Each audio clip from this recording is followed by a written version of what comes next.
নমস্কার, আজকে আমরা আলোচনা করব ওভার থিঙ্কিং নিয়ে। ওভার থিঙ্কিং কাকে বলে এইটা না আমার খুব ভালো জানা ছিল না। আমি লোকের কাছেই শুনেছি, ডাক্তার আমি বোধহয় একটু ওভার থিঙ্ক করি। আমার মেয়েটার না বড় ওভার থিঙ্ক করার সমস্যা আছে। এই ওভার থিঙ্কিং বলতে দু রকম জিনিস বোঝায়। কেউ কেউ ওভার থিঙ্কিং বলতে বোঝান একটা জিনিস নিয়ে গভীরভাবে টানা অনেক দিন ধরে চিন্তা করা। সেটা কিন্তু অনেক সময় প্রয়োজন হয়। ভেবে দেখুন না, শার্লক হোমস একটা কেস সলভ করছে, তো যতক্ষণ না সলভ হচ্ছে শুধু ভাবছে সেটা নিয়ে। অথবা একটা ভালো স্টুডেন্ট, অঙ্কে সে খুব ভালো, অঙ্ক পরীক্ষা আসছে সপ্তাহে, তার সেই সপ্তাহে ধ্যান জ্ঞান সবই তো অঙ্ক। সেটা যদি ওভার থিঙ্কিং হয় অসুবিধা নেই। আরেক রকমের ওভার থিঙ্কিং হলো প্রতিটা জিনিস নিয়েই বড় বেশি ভাবা। সকালবেলা উঠে ভাবছে আজকে কাজের লোক না এলে কী হবে, রান্নাটা কে করবে। কাজের লোক রান্না করার ভাবছে এই ব্রেকফাস্টটা যে বানালো এটা যদি বাড়ির লোকের পছন্দ না হয় কী হবে। পছন্দ হলো, সবাই খেলো, এরপর যদি খেয়ে কারোর পেট খারাপ হয় তাহলে কী হবে। এইরকম সারাদিন একটা চিন্তার জালের মধ্যে, ইংরেজিতে তাকে বলে ফ্রি ফ্লোটিং অ্যাংজাইটি। এই দুশ্চিন্তাটা সব কিছুর উপর দিয়েই ভেসে ভেসে রয়েছে। টপিক এ তাতে দুশ্চিন্তা, টপিক বি তাতেও দুশ্চিন্তা, টপিক সি তাতেও দুশ্চিন্তা। এইটা মানুষকে বড় ক্লান্ত করে ফেলে, মনের আর কোনো এনার্জি থাকে না। আপনি ভাবুন না, একটা মানুষ যদি ভাবে যে না আমি বাস ভাড়ার পয়সা বাঁচি আমি হেঁটে হেঁটে অফিস যাব, তা অফিস তো সে পৌঁছালো, তারপর তার কাজ করার এনার্জি থাকবে না। তেমনি একটা লোক যদি প্রতিদিনের ছোট ছোট জিনিস নিয়ে এত চিন্তা করে মানসিক শক্তি এত হারিয়ে ফেলে, যখন ক্রাইসিস আসবে, যখন কোনো সমস্যা এসছে, যখন বুদ্ধির দরকার, যখন মাথা খাটানোর দরকার, তখন সে কোথায় পাবে এনার্জি।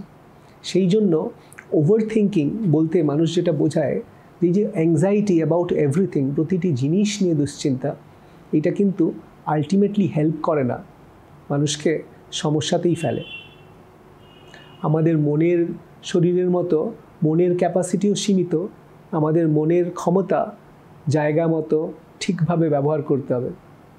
প্রায়োরিটাইজ করা যেটাকে বলে, কোনটাকে আমি গুরুত্ব কত দেব সেইভাবে চিন্তা করতে হয়। কি হয় টেকনিক্যালি, এই যে মানুষগুলো যারা সব বিষয় নিয়ে ভীষণ দুশ্চিন্তা করেন, তার একটা নাম আছে, তাকে আমরা বলি জেনারেলাইজড অ্যাংজাইটি ডিসঅর্ডার। মানে দুশ্চিন্তা তার সব কিছু নিয়েই হয়, এবং এই দুশ্চিন্তা করতে করতে করতে করতে শরীরে আর মনে দুটোতেই সে দুর্বল হয়ে পড়ে। কি হয়, বুক ধড়ফড় করে, সারাদিন ঘাম হতে থাকে, মাথা যন্ত্রণা করে, গা হাত পা যন্ত্রণা করে, অনেক সময় হাত পা কাঁপে, গলা শুকিয়ে যায়, যখন তখন মনে হয় আমায় টয়লেট যেতে হবে, এগুলো শরীরে হয়। আর মনে কি হয়, শান্তি নেই, সবসময় একটা চিন্তা, সবসময় চিন্তা। যখন ভালো সময় তখন চিন্তা, যদি ভালো সময় না থাকে কি হবে। ছেলে ভালো রেজাল্ট করেছে, আচ্ছা মাধ্যমিকে ভালো রেজাল্ট করলে উচ্চ মাধ্যমিকে যদি ভালো না হয় কি হবে। এই একটা চিন্তা মনের মধ্যে, শান্তি নেই, আনন্দ নেই। কি হয় আনন্দ না থাকলে, শান্তি না থাকলে? অবশ্যই ঘুমের ওপর তার কোপটা পড়ে, ঘুমও হয় না, মাথা যন্ত্রণা হয়। এই করতে করতে বড়ই কষ্টে কাটতে থাকে সময়। তো এর রেমেডি কি? রেমেডির অনেকটাই না আমি বলবো দার্শনিক। শুনতে মজা লাগলেও আমাদের না জানতে হয় কোথায় আমাদের ছেড়ে দিতে হবে। তোমার উপর নেই এই ভুবনের ভার, সব কিছু আমি সলভ করবো এটা তো নয়। কিন্তু এই যে জিনিসটা আমি বলছি, এটা রাতারাতি হওয়ার নয়। আমি সব কিছু করি, হঠাৎ আমি সব ছেড়ে দেবো, এ তো হয় না। কিন্তু মানসিকভাবে প্রস্তুত হতে হয়, সময়ের সাথে সাথে, বয়স বাড়ার সাথে সাথে কাজগুলো ভাগ করে দেওয়ার। এইটা একটা। 2 নম্বর হচ্ছে নেশার থেকে দূরে থাকা। অধিকাংশ জেনারেলাইজড অ্যাংজাইটি ডিসঅর্ডার রোগী কোনো না কোনো নেশাদ্রব্য বা ঘুমের ওষুধ ব্যবহার করেন এই সাময়িক নিরাময়ের জন্য। সেই করতে গিয়ে সেই চিন্তার বেড়াজালের মধ্যে তারা কিন্তু জড়িয়ে পড়েন। কমনলি অ্যালকোহল নেন তো লোকে, 2 ঘন্টা ভালো লাগলো, তারপর আবার সেই চিন্তা দ্বিগুণ মাত্রায় ফিরে এলো। এবার এই ভিশিয়াস সাইকেলের মধ্যে পড়ে যায়। নেশা করছে, অ্যাংজাইটি বাড়ছে, আরও নেশা করছে, আরও অ্যাংজাইটি বাড়ছে, আস্তে আস্তে আরও বৃহত্তর বা আরও গভীর মানসিক ব্যাধির দিকে এগোতে থাকে। তো নেশা থেকে দূরে থাকতে হবে।